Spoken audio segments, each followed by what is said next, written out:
కవిత కామెంట్లపై KCR స్పందించాలన్నారు CPI జాతీయ కార్యదర్శి నారాయణ. కవిత ఆరోపణలను సుమోటోగా తీసుకుని దర్యాప్తు సంస్థలు విచారణ చేపట్టాలన్నారు. తెలంగాణ వాదంతో ఏర్పడిన బీఆర్ఎస్ ఉపరాష్ట్రపతి ఎన్నికల్లో సుదర్శన్ రెడ్డికి మద్దతు ఇవ్వకపోవడం ఆశ్చర్యం కలిగిస్తోందన్నారు. సిబిఐ ద్వారా ప్రాంతీయ పార్టీ అయిన బీఆర్ఎస్ ను అంతం చేస్తే ప్రత్యామ్నాయంగా బీజేపీ ఏర్పడే అవకాశం ఉందన్నారు నారాయణ.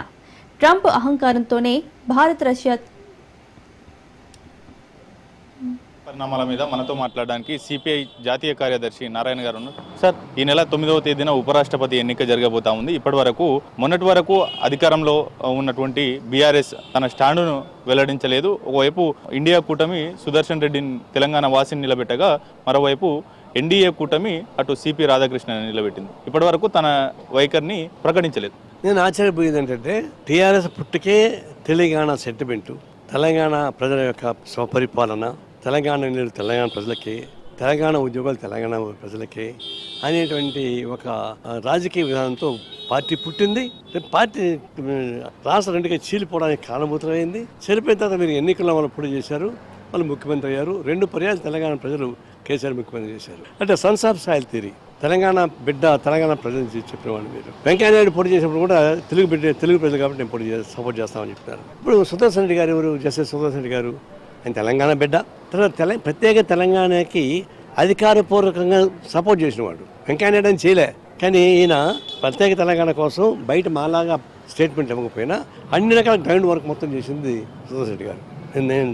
నేను దానిలో యాక్టివ్గా పాల్గొన్నాను కదా, నాకు తెలుసు కదా. అలాంటి వ్యక్తిని వైస్ ప్రెసిడెంట్గా ప్రవేశపెడితే అందరికన్నా ముందర కేసీఆర్ టీఆర్ఎస్ ముందుకొచ్చి మా తెలంగాణ బిడ్డ మేము సపోర్ట్ చేయాలని చెప్పాల్సిన నైతిక బాధ్యత, నైతిక రాజకీయ బాధ్యత మీది. కానీ ఇప్పుడు దాకా నోరు తిరగపోవడం అంటే అంతకన్నా మీకు అవకాశం ఇది ఉందా? ఒకవైపున తెలంగాణ సెంటిమెంట్ మీరు పైకి వచ్చిన వాళ్ళు, తెలంగాణ ప్రత్యేక తెలంగాణ కోసం ఆయన కృషి చేసిన వాడు, భారతదేశం మొత్తం మీద అత్యంత ఉన్నతమైనటువంటి మర్యాద ఉన్నవాడు, జడ్జిమెంట్స్ అనేక కూడా ఇప్పుడు చారిత్రాత్మకంగా ఉన్నాయి.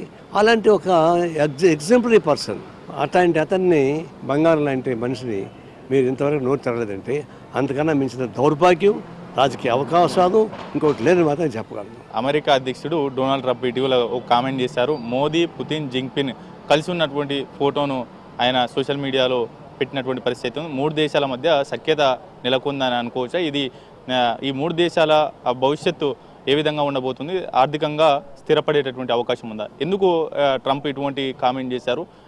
కొంత ట్రంప్ భయపడుతున్నాడు అని అనుకోవచ్చు. అమెరికా దుశ్చర్యల వల్ల ట్రంప్ యొక్క మెచ్యూరిటీ లేని పద్ధతుల్లో ఒక తలతెక్క కోతగా ప్రవర్తించారు. దాంతో ఆ బాధిత దేశాన్ని ఒకటి అవ్వాల్సి వచ్చింది. మన భారతదేశం ఇప్పుడు కానీ అలీని ఉద్యమ నాయకత్వం వహించినా మోడీ వచ్చి వదులుకొని అమెరికా ఎట్లా చెప్తే తిన్నాడు, ఇజ్రాయెల్ సపోర్ట్ చేయమంటే చేశాడు. అట్లాంటి మోడీ కూడా దూరంగా పోవాల్సిన పరిస్థితి ఎందుకు వచ్చింది?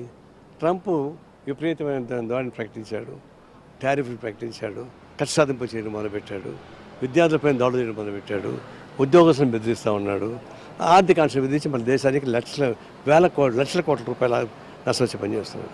ఆ దెబ్బతో తట్టుకోలేకుండా ఆ China, Soviet Russia, north Korea ఇవన్నీ ఒకటైంది. నేను తట్టుకోలేరు. అప్పుడు మోడీ కూడా దానికి కావాల్సిన పరిస్థితి అయిపోయింది, ఇష్టం లేకపోయినా. ఇప్పుడు మనస్ఫూర్తిగా పోలే, తప్పనిసరి అయిపోయినాడు. ఇప్పుడు కలిసిన తర్వాత మా ఉద్దేశం ఏంటంటే, ఎప్పుడైతే ఈ 3-4 దేశాలు కలిసినాయో ట్రంప్ కాస్త అసలే కోతి, ఆపై కళ్ళు దాగింది, ఆపై నిక్కు దొక్కింది, ఇంకెట్లుంది దాని పరిస్థితి. ఆ టైపాడు అవుతాడు ట్రంప్ పాపం, ఏమి అర్థం కాలే. కానీ పుతిన్ ఒక మాట చెప్పాడు, ఇంత పెద్ద భారతదేశాన్ని ఆ పద్ధతుల్లో ట్రీట్ చేయడం అనేది ఏ దేశానికి తగదు, ట్రంప్కి అసలు తగదన్నాడు. నిజమే, మన పెద్ద దేశం, చైనా కన్నా పెద్ద దేశం. అలాంటి దేశానికి ఎట్లా ఉండాలా? కామన్ సెన్స్ ఉండేవాడు. ఈ విధంగా ప్రకటించినప్పుడు ఇప్పుడు కూడా భారతదేశం, రష్యా, చైనా, నార్త్ కొరియాతో పాటు ఆ అమెరికా సామ్రాజ్యవాద వ్యతిరేక దేశాలు, బ్రిక్స్ అంతా కలిపి ఫైట్ చేస్తే మోడీ సచిన్ దిగి వస్తాడు. ఆ భయం పుచ్చుకుంది కాబట్టి చంపలాడుతున్నాడు, తైతకలాడుతున్నాడు. సరే, ఇది మంచి పరిణామంగా చూడొచ్చా? ఎట్లా చూడాల్సి ఉంటుంది? డెఫినెట్గా ఇప్పుడు డబ్బు ఉంది కాబట్టి అని పొగరబోతుగా వ్యవహరిస్తే ఇట్లా ఉంటుంది. వాళ్ళు డబ్బులు ఉండొచ్చు, కానీ 93% అప్పు ఉన్నారండి. వాళ్ళు కొన్ని జీడిపిలో 93% అంటే వాళ్ళకు తక్కువే లేదు, పైకి కనిపిస్తున్నారు. కానీ అది ఒక విధంగా డబ్బులు ఉన్నది మాత్రాన అహంభావం వైఖరి కాకుండా రాజకీయాల్లో అహంభావం పనికిరాదు. అహంభావం ఆయనలో కనిపించింది.